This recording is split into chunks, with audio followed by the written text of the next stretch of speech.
Shalom Mikulam. Hello, everybody. My name is Paul Gross. I'm a senior fellow at the Menachem Heritage Center in Jerusalem. It's my great pleasure to welcome you to the latest in our series of podcasts for English speakers, our Leading Conversations series. Those of you who've been listening so far will know that I've been speaking with guests about the ideas behind liberal nationalism, the coming together of liberalism and nationalism, or national pride, or patriotism, as I think we're going to be discussing today, which is very much connected in many respects to the founding ideas and underlying philosophies of both Menachem and Ze'ev Jabotinsky. But we're going to be speaking more broadly about it with our guests, and in particular with our guest today, who, unlike my previous guest, is not joining us from Israel, but is in the United States. I think in his office at Yale University, where he's the Alfred Cowles Professor of Political Science. Professor Stephen Smith, he's taught at Yale for more than 40 years. He's the author of several books in political theory, including Modernity and Its Discontents, Reclaiming Patriotism in an Age of Extremes, and a forthcoming book on statesmanship. The book is called On Statesmanship, and that will be out next year. And I'm also told he has a passion for card tricks, the New York Yankees, and film noir. Fortunately for him, we'll be talking about his books and not about card tricks, baseball, or film noir, about which I'm very ill qualified to discuss. Professor Stephen Smith, thank you so much for joining me. It's a pleasure, Paul. Thank you for having me on your program, and I'm delighted to be a guest here at the Begin Center. So what I've been discussing with some other guests is this idea of liberal nationalism, and in particular the way in which putting those two words together brings some people out in a rash, and just has many other people just confused because they see them as mutually exclusive. And when I read your book, Reclaiming Patriotism in an Age of Extremes, I was struck by how the way you talk about patriotism, I think in many respects is what and I think many Israelis are talking about when they talk about nationalism. And a point I made in an earlier podcast was how in Hebrew there's two different words for nationalism: one le'umiyut, which I think is much closer to patriotism, and one le'umanut, which has more negative connotations, and which is the sort of aggressive, belligerent, exclusivist nationalism. You said in your book something which I thought was really important and interesting, which was that you wrote that the term liberal nationalist not only was not an oxymoron, you actually gave examples of diverse leaders that it could apply to. And you mentioned Abraham Lincoln, Gladstone, Giuseppe Mazzini, Theodore Herzl. And I think that is exactly what I've been trying to get at, not always successfully, in some of my conversations and other things that I've written. And I wanted to ask you, sort of, when you were reading that, what was the impetus for writing this book? When you write Reclaiming Patriotism, reclaiming it from who, and in the face of what kind of opposition? Thank you. Those are good questions, and I'll just talk a little bit about each of them. Patriotism has become, especially on the American left, and even I would say the center left, not even the far left, it's become a kind of a toxic term, partly because it's often confused with or even identified with nationalism. We can talk about some of those distinctions later on. And part of my book was written, as the title suggests, we need to reclaim patriotism, or patriotism if you prefer, for those on the liberal side of the spectrum. No society, I believe, especially a democratic society, can do without a sense of patriotism. This is deeply important. It's the glue that holds society together. Without a sense of some kind of common identity, some kind of common narrative, there is nothing there. There's nothing left. So the book was an attempt to prove, or to try to persuade people who had become alienated from the very concept of patriotism, how this should be maybe reconsider, take a moment to reconsider it. And I'll tell you a story that is in the book, but maybe it would be useful for your listeners to hear, which was a story that in a way helped motivate writing of the book. It was a theme patriotism was a theme I'd been thinking about in one way or another for quite a long time. I hadn't really considered writing a book about it necessarily. But we were at, a number of years ago, a 4th of July party at the home of a colleague and his family, and in a suburb of New Haven, Connecticut, here where I live. And there were a number of other people there. Some of them were academics, some not. It was kind of a mixed group of people. And as we were around, the hostess of that evening asked people, she said, "Do you all feel patriotic?" And there was a palpable sense of discomfort from nobody really said anything, but you could just almost feel from the body language and the discomfort from the very question. And then she asked a further question. She said, "Had anybody grown up in a home where the American flag was flown?" She had. Nobody else, including me, had. And then after this, and I don't think she was asking this to put people on the spot or anything. She's not an academic, just here we were celebrating the American national holiday, and was interested. After that brief moment, we did a reading of the Declaration of Independence, and when we tucked into our hamburgers and hot dogs, and it was largely forgotten, but not by me. It stuck somehow, and I began to wonder, why did a group of educated Americans, typical group, feel uncomfortable with the idea when they asked on our 4th of July whether they felt patriotic? And that was one of the reasons that impelled me to think about maybe I should write this book. Maybe people have lost the very language by which they can begin to understand and think about patriotism. So that was a lot of what went into my writing. And I must say, one of the perverse pleasures I had in writing the book was the expression and faces from colleagues who would ask me, what am I writing about? Oh, I'm writing. The book was actually originally called In Defense of Patriotism. When I said I'm writing in defense of patriotism, the look of shock, horror, disgust, sometimes curiosity. Why would someone do that? But that was one of the, I must say, one of my the perverse, like I say, perverse pleasures of writing the book. I wonder if the people who reacted like that, if they saw when they heard the word patriotism, they would think of the notion of my country right or wrong, in the sense of, or whatever my country does, I'll support it regardless. And what you bring in the book, which I was so appreciative of, because I never knew this, having heard the phrase "my country right or wrong" a gazillion times in my life, I never knew the second part. Yes. And it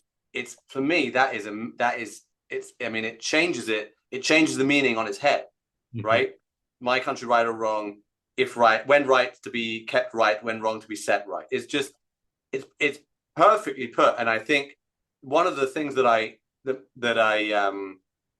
often makes me think of it in the Israeli context is, we had this very divisive period, which I think is probably coming back now, before October 7th, of the divide around the judicial reform, right? And you had protests on the street and some smaller counter protests in support of the government. But what was interesting was that both the pro-government and anti-government supporters were waving Israeli flags, and the one of the symbols of the anti-government protests was Israel's Declaration of Independence. Mhm. And the singing of Hatikva, of the Israeli national anthem, at the end of the protest, because I think from the point of view of those protesters, this was a case of, you know, wanting to set right a country that had departed from their perspective, from the founding values of the state. And I'm not going to go into here where, you know, the extent to whether that's right or wrong, but I think it's really interesting that in Israel, which is obviously a much smaller country than the United States, and has a kind of and has that that sort of binding glue of the Jewishness for at least 80% of the population, right? Not obviously the 20% that are Arab is a separate question, but it has that. And America is this, you know, creedal nation bound by ideas rather than a sort of ethnic or national identity. So in an old-fashioned sense of nation. But I think that for me, you know, it was when I read that, I always came back to it, and I would have conversations with people, and I would quote that, and I'd be like, "We never knew that second part of the thing." But I'm wondering whether the allergic reaction to patriotism from some of your colleagues was because they think patriotism means my country, right or wrong, doesn't matter what it does. It's that they think you're a Trump voter. You know, Right. it brings up every negative stereotype. But let me just respond to what you said. Yeah. Uh, the last time I was in Israel was the summer of 2023, so it was Mm. like 2 months before October 7th. Uh, I had not. I don't think I had been ever in a protest movement or protest group since I was in college. But one evening, I joined the It was in Jerusalem. I joined the protest against the judicial reforms, as they were called. Mm. And it was for me, it was a fascinating experience. And I actually recently wrote an op-ed piece in which I used some of it because I was deeply impressed with the flags, especially the Israeli Mm. flags, the signs of patriotism that were being invoked and expressed by the protesters. And I made an argument in a piece I recently wrote called Patriotism and Protest, how American protesters should take an example here from the Israelis. When you look at an American protest group more recently, you're more likely to see Palestinian flags and American flags being flown. You're more likely to see Mexican flags and you see every other flag but an American flag. If Mm. you want to be effective, you know, embrace your own country. That show people this is an American thing. And I was very impressed with this. The second thing I was impressed with, maybe less significant but still impressive to me, was after the thing broke up. You know, thousands of people out there. After the things broke up, there were lots of people with plastic garbage bag picking up the trash afterwards. I mean, I'd never been in a protest where protesters actually picked up after themselves. I figured this is a kind of a bourgeois protest movement, but it was extremely impressive to me. And I thought this is something American protesters should imitate and not have the thing end in violence and, you know, anti-police and, you know, this kind of pointless violence that we've seen so often over here. Yeah, I mean, it's interesting because when I think of protests, you know, broadly speaking, left-wing protests in the United States, where, you know, they're often attacking certain American institutions, right? The police or I don't know. I mean, whichever government whichever administration they're upset with, but there's not, as you say, they're certainly not waving American flags, and they're also not. And I think, you know, I mentioned the Israeli Declaration of Independence. I think they wouldn't be harking back to the founding fathers of the United States, because I think so many of them would be, you know, a kind of sold on the idea that you know, America was born in sin because of Right. slavery, and so actually America actually has more to apologize for Yeah. than to Right. be proud of, right? Absolutely. And I guess how would you go? How would you respond if one of your students said, "Well, why should I be proud? Why should I be proud of America? I don't know, slavery, Jim Crow, treatment of Native Americans," and reel off some list of American sins. How would you respond to that? How would you respond to that in a way which gives that more nuanced interpretation of patriotism? Right. In fact, I had a discussion with a class the other day. It wasn't about patriotism or about this, but it gets at the question you're posing here, Paul, about whether you should judge a country, whether you should judge their practices in terms of their ideals, yeah, whether you judge their ideals in terms of their practices. You can take certain practices you mentioned, like slavery or the later history of Jim Crow laws, and you can say, well, this is really what America or any society might be. The ideals are just window dressing to this. They're look at what people do, not what they say about themselves. And I mean that you can always do. But I want to go back to a term that you actually used earlier, and that used to be considered fairly uncontroversial, but has recently become deeply partisan. And that is that America is, and it has always been, a creedal nation. Mm. It's a nation of immigrants. It has been from the beginning, which is to say, there are people who come from many parts of the world who have come from very different kinds of religious and political and other kinds of experiences, and who come here, and what holds them together, what makes them a people, is some idea of a common creed, some idea of a common set of beliefs. Sometimes that's framed as the American dream, but often thought of as being certain principles articulated in founding documents, most famously the Declaration of Independence or the Gettysburg Address, or these texts that set out a kind of mission statement for what we are as a people and a country.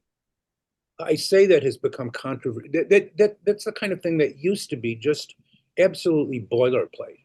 You wouldn't have been thought saying anything particularly special in making a statement like that. Today,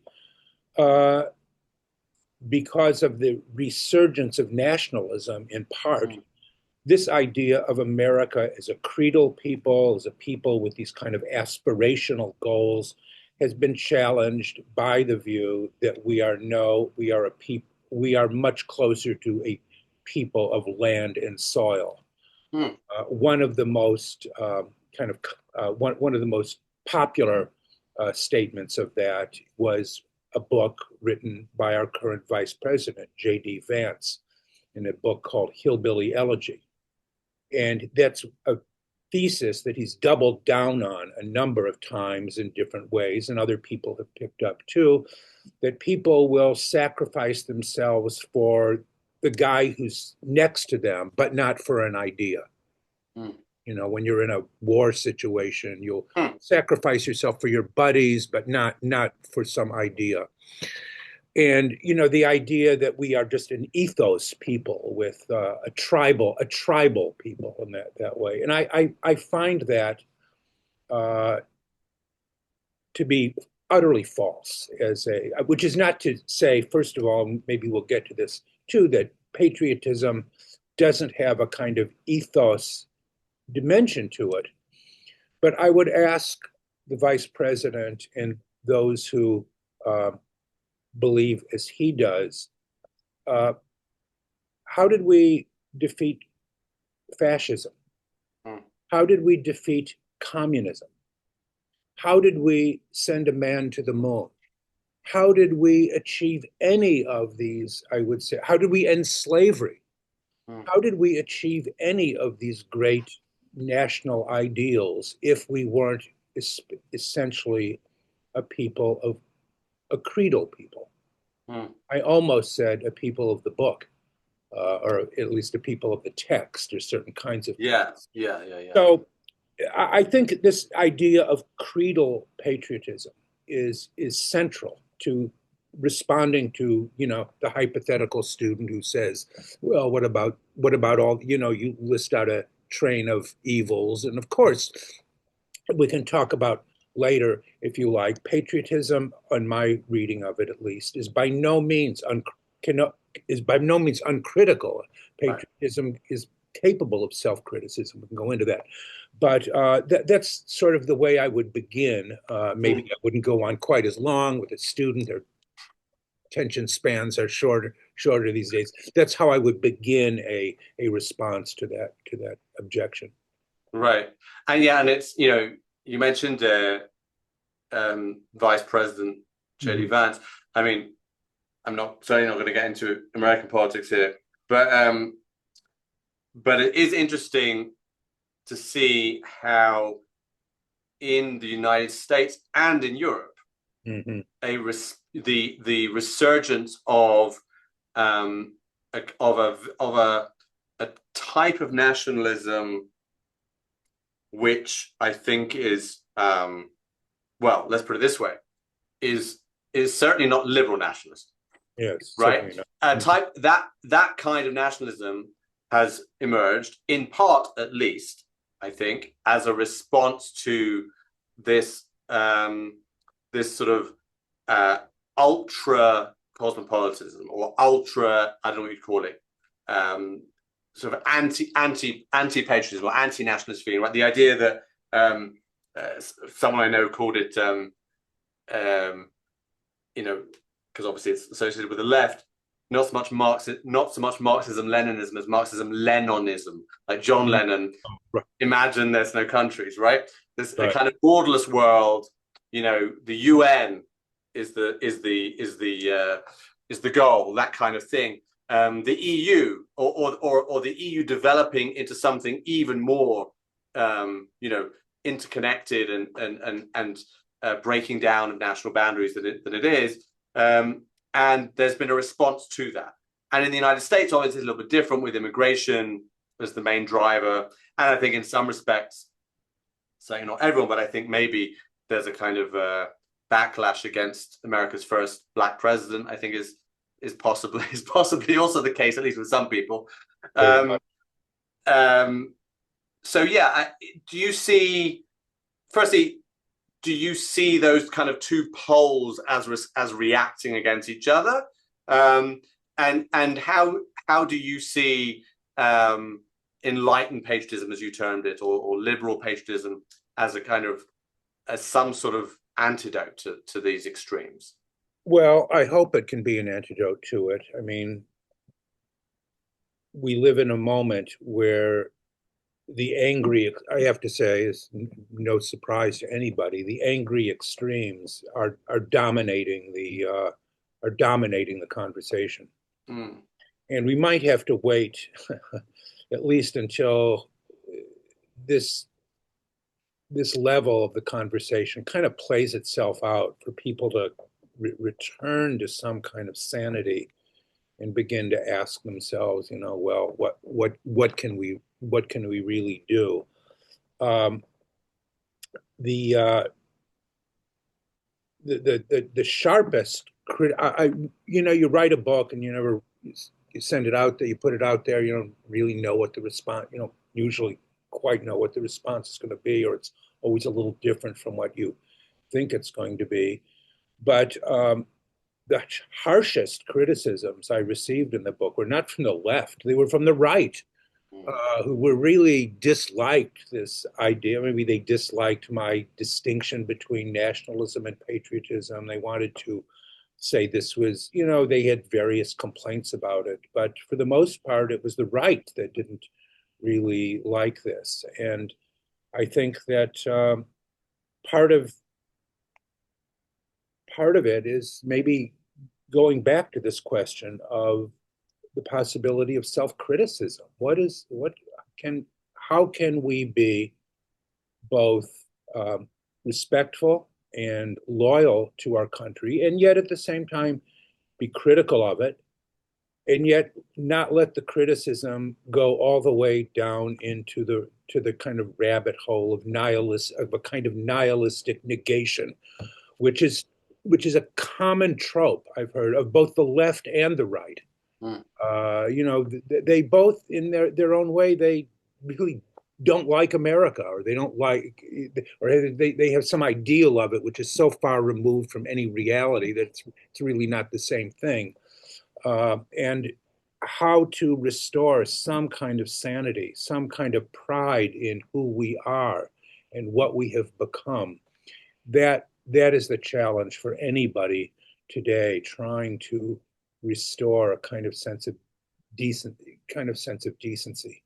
Mm. But the great Israeli philosopher Avishai Margoli talked about when he wrote it, called about the decent society. Yeah.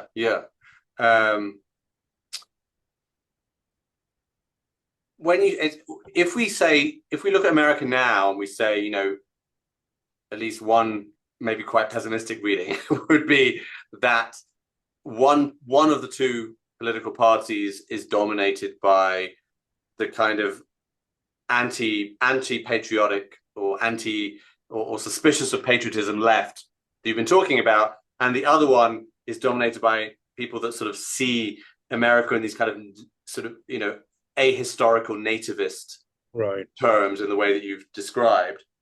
Would it be true to say that you don't have to go back that far to a time when both the Democratic Party and the Republican Party were just, for all their disagreements on whatever, were, pretty much there was some sort of consensus on patriotism and the completely inoffensive nature of the American flag and all these kinds of things. Is that fair? Well, that was largely the world I grew up in. Right. Now, you could say that world, the post-World War II generation, I've heard this argument before, may be true. We were the exception. This idea of a broad national consensus. You have books like Arthur Schlesinger's book, The Vital Center, speaking about, and the center was for him something, it wasn't just a wishy-washy kind of thing. It was important. Daniel Borston's various works on the genius of America, it talks about was this capacity to compromise and kind of a pragmatic sense of what's possible. This was largely the kind of boring world, frankly, in which I took for granted growing up.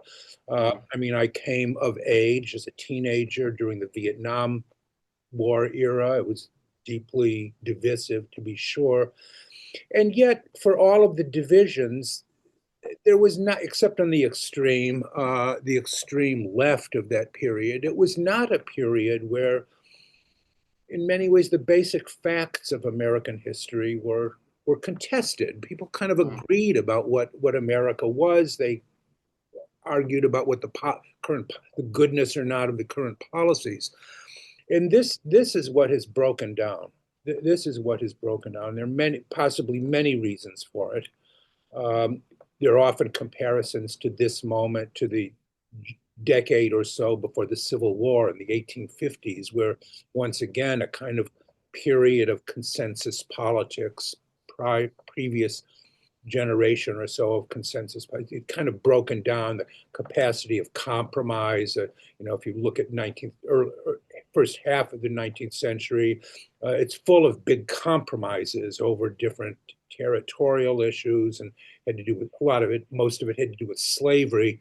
But there did seem to be a kind of sense of the ability to work things out.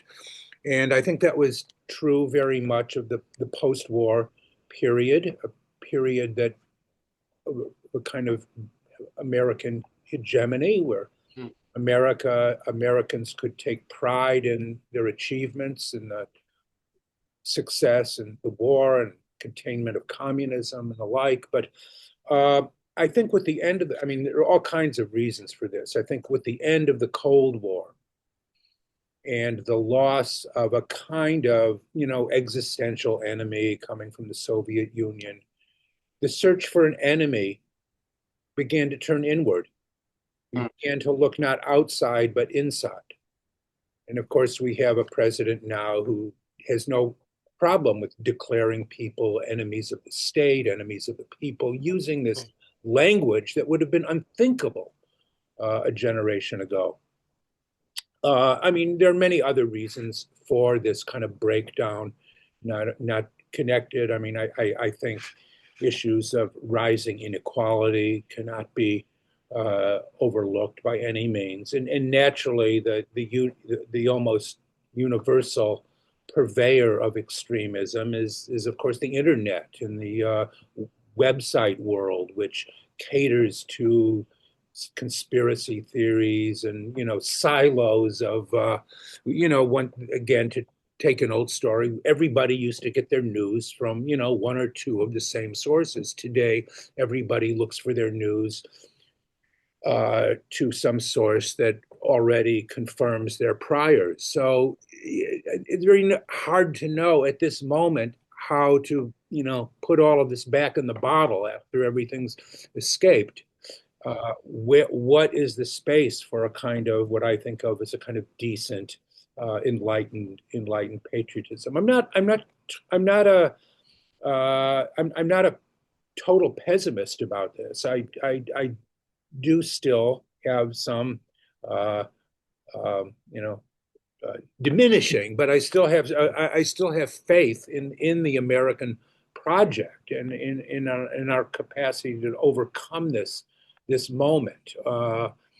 Although it's a little hard to know when or exactly how that will happen. It's a little bit why I wrote this book on statesmanship that you kindly alluded to, that'll be coming out next year. Mm-hmm. Yeah, I think the world could definitely do with some statesmanship without mentioning any names of leaders that are maybe less than statesman like. It's interesting you mentioned the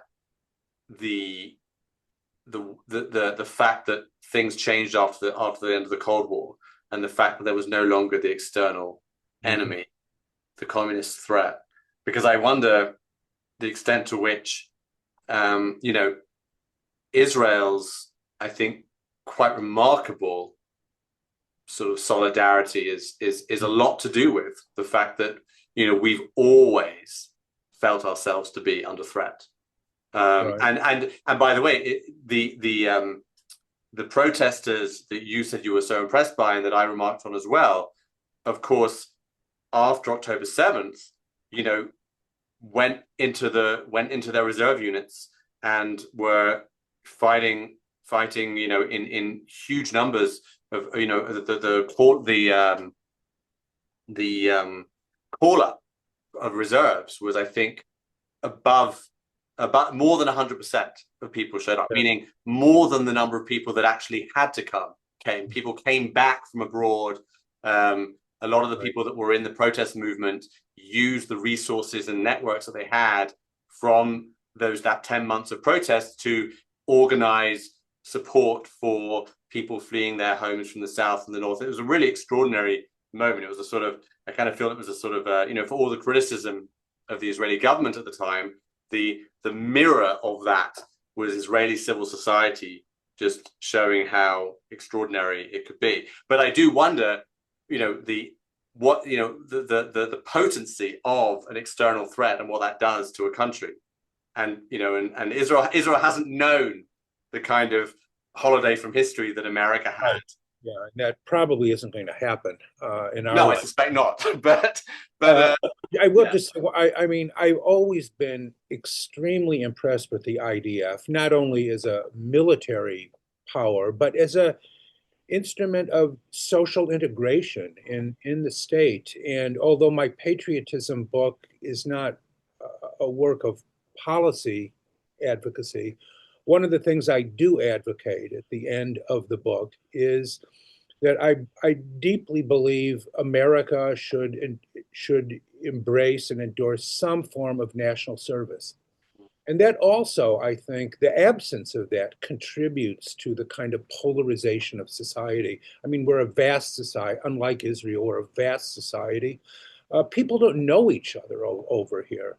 And the idea of public service would give people from one part of the country a chance to understand more about what other Americans think, whether if you're from the country, what they're thinking in the city, or vice versa. And I see the need for among our students at Yale, or I suppose many universities. I don't think we're that different in this respect.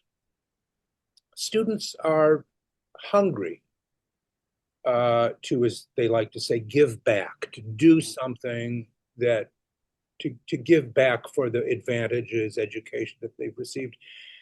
And there just aren't that many avenues to do that. I mean, we have all kinds of we have all kinds of Wall Street companies coming here to interview students, and they end up going and, but we do very little in terms of helping students find paths. They don't have to be careers, but at least some temporary path to do something in terms of national service. It could be military, but not necessarily. It could be many ways of serving your country. It could be in teaching or in all kinds of things, maybe in underserved communities in different parts of the country. And yet we do that. We don't do that. We just don't do that. And I think one result of that is, again, it tends to polarization, to the creation of again, stereotyping of peoples from different areas. And yeah, we could learn so much. I mean,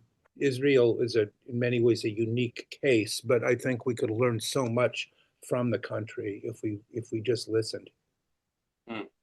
That's really interesting. I another thing I noted from your book was how you talked about how American patriotism is about debating, at least in part, about debating what it is to be American. Yes.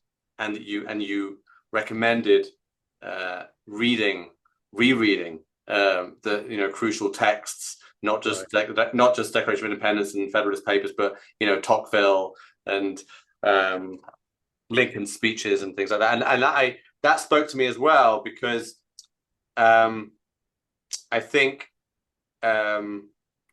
you're absolutely right that I think you wrote in the book that kind of that doesn't really happen in Europe, right? You don't get Brits having lengthy discussions in the pages of newspapers about what the opinion pages about what it means to be British. I think Israel, you do much more than Europe. I don't know if you do to the extent you do in the United States. Certainly in Israel, there's, I think, one way of looking at the fight, the judicial reform fight, actually is a debate about what Israel is and should be, and the relationship between Jewish and democratic, and those kinds of questions. But I actually think that one, to my mind, and obviously I'm sitting here in the Begin Center, Menachem Begin was someone who, whether you agree or disagree with specific policies of his, was someone who was very firmly committed both to a sort of unapologetic Zionism and Jewishness of the state, and also liberal values, liberal democracy, and that I think is where you can find some sort of consensus, and I actually think that is where most Israelis are. Unfortunately, other things, including the personality of the prime minister and different opinions about him, is what's driving people apart. But I think there's more consensus than people realize, and I wonder whether in the American context, whether obviously it is a much bigger country, it's much more diverse than Israel, but whether the patriotism, a patriotism which encourages going back to those sources, and, as you said, sort of re-engaging with the creedal nature of America and the Enlightenment values of America, can bring people together. Because I would guess that most Americans, even those that might vote for people that don't speak that kind of language, in some sort of instinctive way, like, understand that that's what the country's about. That may be so. I mean, it's probably, you know, maybe this is true everywhere. It's unfair to judge a country by by its politicians Absolutely, yeah. better than the people who represent it. I couldn't help but think when Paul, when you were talking about the contentious character of these things, the old joke, two Jews, three opinions, we're always of this type, and that's probably true of Americans too, in many ways. And I think it does go back to our founding and, different, it was a country that was born in conflict in many ways. I just finished watching, if you I'll put in a plug for it because I really found it a wonderful, wonderful TV show. I just finished watching last night Ken Burns's documentary about the American Revolution, which is an extraordinary documentary. And one of the themes that brought out in it, it was not only in many ways the first, colonial or anti-colonial rebellion. It was also a civil war, which really pitted Americans against one another. Not everybody was on the same side in this, far, far from it. Hmm. And conflict is rooted in the society, and we've always been conflictual. And my idea of consensus doesn't by no means believes there must be uniformity. Hmm. We can have division and contention within a kind of unity, and I think that's very important. The idea that patriotism is not a static uh, uh, belief or set of beliefs, but again, talking earlier, an aspiration. Uh, we can look at ourselves and be patriotic and say, I'll use an example which I think was in the book. I'm not sure now even. I mean, no one ever accused Ronald Reagan of being deficient in patriotism. And yet he apologized to the Japanese Americans for their internment Wow. during World War II. Wow. I mean, it might have been easier because it was FDR who was, initiated Right. policies, but he apologized. I mean, and today it seems to be that any suggestion of anyone who apologizes for anything is a symptom of weakness that shows you're weak, that shows you're not American. And I think Reagan, who I do think I disagreed with much, but he was an important American statesman. Yeah. Maybe really one of the only in my lifetime, possibly, was showed, at least in this one example, how one can be both patriotic and aware of your country's failings and be frankly man enough to own up to it. Yeah. And I think, when I think of American, the American presidents that, to my mind, personify best what you're talking about are exactly those American presidents from either, and there are examples from both parties, but those American presidents that had, obviously, Reagan had a particular rhetorical skill and maybe others less, but the ability to speak in terms that that invoked the idea of America, right? That spoke in a way which made that removed any doubt that the America that they wanted to lead was the America of the Right. Declaration of Independence, was the America of inalienable rights, and that I think was, and you heard it, with Reagan, you heard it with, I don't know, FDR, JFK, Yeah. but and there I'm sure you can find speeches from Bill Clinton and others that had that quality to it that was no other country's leader could speak so authoritatively in those kind of terms, because there's no other country that was founded on those ideas in that way. Right. I mean, yes, absolutely right. Kennedy's Ask Not Famous Oh, Ask. right, exactly. Yeah. I'll just add another one. I mean, the speech that made Barack Obama the Democratic candidate and eventually, obviously, the president was the one where he introduced John Kerry in the previous election, where he says there is no red America, there is no white America, there is just the United States of America. And it was a theme that spoke to an aspirational moment. It's hard at this moment to imagine our leaders talking in quite that way, but it was an aspirational moment. And I think that is something, again, I have differences with many of his policies, but he understood he understood what it was to be an American. Mm. There was a kind of patriotism, a decent patriotism in Obama that I think has been missing. Yeah, I like the decency. I think is also really important because just to go back to go back to Israel and Zionism.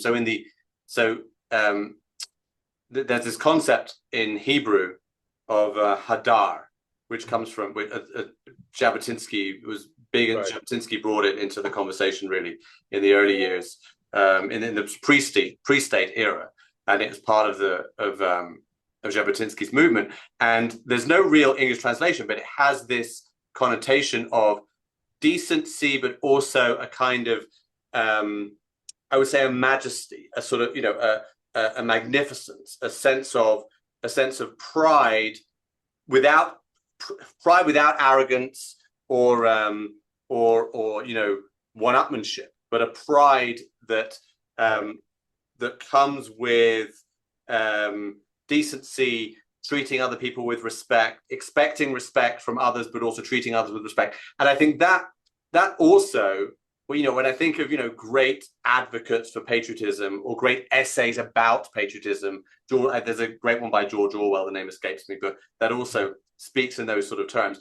And there's really a twinning of patriotism and decency, a sense of, respect for your fellow man, which comes with it, The Orwell essays that you reference, I use in the book. They were actually quite inspirational for me. And here was another example when you could take Orwell, who was a man of the left, certainly not of the extreme left, but of the left, definitely. Yeah. And yet, someone who combined that with an appreciation. He talked about the decencies. I remember he used that term, the decencies of basic English life. And what did he mean by that? He meant gardening. He meant the local pub. He meant bad food. Yes. All of these things that make up the way of the ethos of English life. That was for him. Provided the foundational decencies of a nation. And I don't want to overlook, I said earlier that what makes American patriotism in many ways unique is that it's a creedal patriotism. That's not to say that it's just or only a patriotism of ideas. We are, like any people, we have distinctive habits, customs, manners, language, music, food that are immediately identifiable. We all know this. As does any country. You go abroad, and if you're an American, you go abroad, and you're whether you're in England or Israel or something, you can almost tell immediately if you're in a restaurant, if there's another American there. You can tell by the body language. So there is an ethos, something that's very real.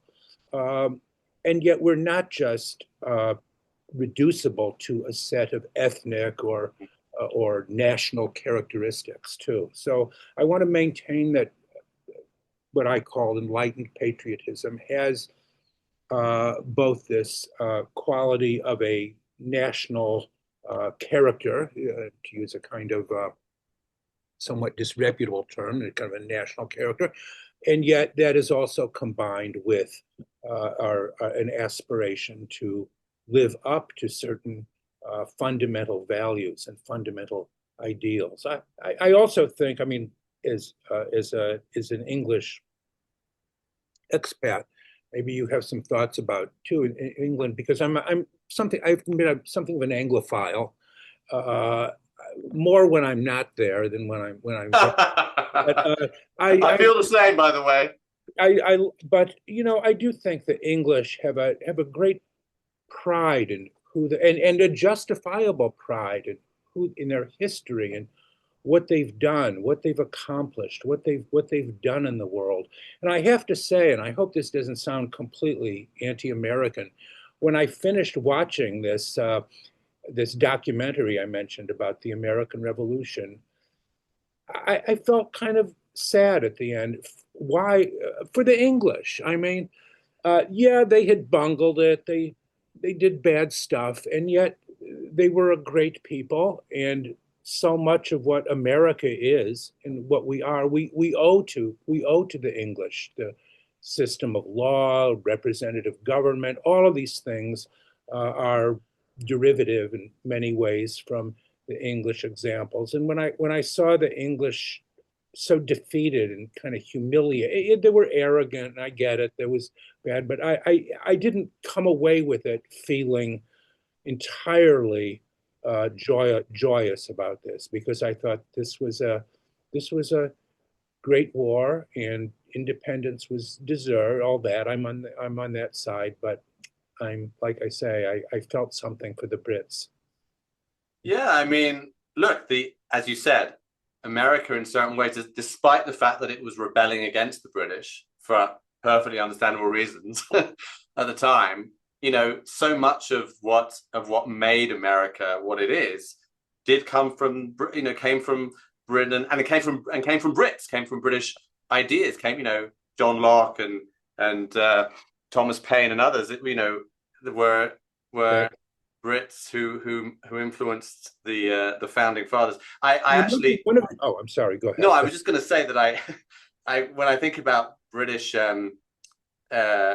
characteristics, one of my favorite humorous observations by Orwell, I don't know if he meant it humorously, but I find it humorous, is that he was talking about the British sense of, I don't know whether he said British or English, but let's say the English sense of the absurd, and how there was how the English didn't really have any tolerance for absurdity being taken too seriously. And that's his theory as to why fascism never took off in Britain. Because the way he saw it, that if the Brits saw a bunch of men goose stepping down the road, they'd just burst out laughing. They wouldn't be able to take it seriously as a sort of as any kind of political statement. So, well, I've always loved the British sense of irony, and you see that much more than in the U.S., I think. And also, I just wanted to go back when we were talking about in many ways the contentious quality of American patriotism that is inevitably happens when you have a patriotism of ideas in some way. yes. I mean, it goes back. There was an extraordinary act in the Revolutionary period of kind of linguistic appropriation. What was that? That the people who were in rebellion against the king and against the empire, of which they were subjects, they became the patriots. They took for themselves the word patriot, although they were the ones who were rebelling, and the Wow. ones who were on the pro-British side, they were the loyalists. So even our term patriot is Interesting. baked into an idea of rebel. There's a rebellious quality in the even the definition of American patriotism.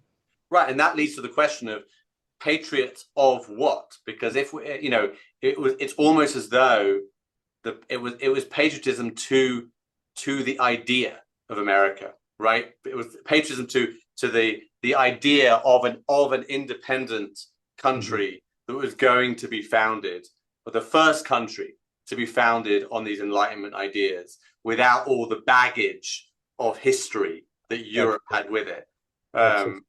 Yeah, it's a really, yeah, I think it's really interesting. We're still trying to work that out, by the way. In what sense? whether or not well, I'm thinking of Hamilton's opening Federalist #1, where he says, we are an experiment to find out whether a government can be based on reflection and choice, or whether it must always rely on accident and force. In other words, are societies necessarily the product of the histories that they've inherited? Are we the prisoners of our history? Or can we make something new? And of course, their answer was the latter, and yet we're still trying to work that out in many ways. Whether a country based on reflection and choice is stable and possible. Okay, well, Professor Stephen Smith, I want to thank you very much for your time and your wonderful, enlightening conversation and education on these matters. And I, as an Israeli who has, I think, like every Israeli, has good reason to be grateful to the United States and thankful for the relationship that my country has with the United States, we can only hope that America continues to be the great sort of city on the hill, to go back to Reagan, that it promised, that it has sort of promised to be from inception, and your work on enlightened patriotism, I think, is very much in keeping with that idea. So thank you very much for your time and for joining us. It's been a privilege. Thank you for sharing your thoughts with me.